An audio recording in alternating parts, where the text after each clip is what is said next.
जब जब कहेगी राधा रानी मुरली बजाऊंगा, तेरे दीवानों को राधा मैं रूप दिखाऊंगा। जय श्री राधे राधे।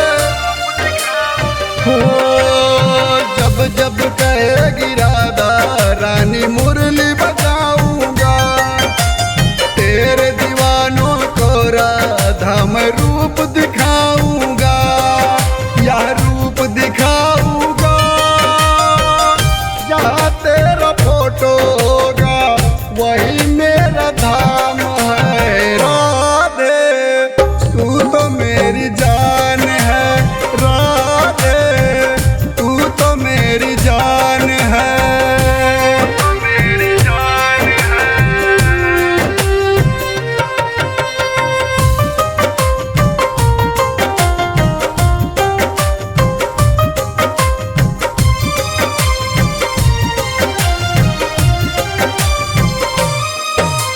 जहाँ भी राधे राधे गूंजे श्याम होगा, इसी मंत्र पर सदा हमारा ध्यान होगा।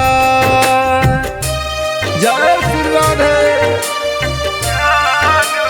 हो जहाँ भी राधे राधे गूंजे श्याम होगा, इसी मंत्र पर सदा हमारा ध्यान होगा, ध्यान होगा।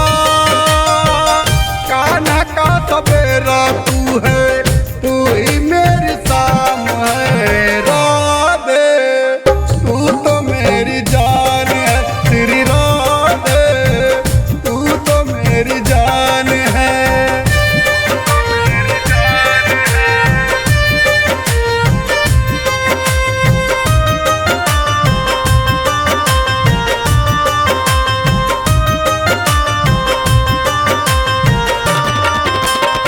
जिस घर में श्री राधे राधे जाप होता है, उस घर का तेरा मोहन पहरेदार होता है।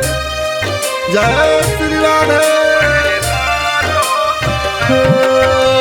जिस घर में श्री राधे राधे जाप होता है, उस घर का तेरा मोहन पहरेदार हो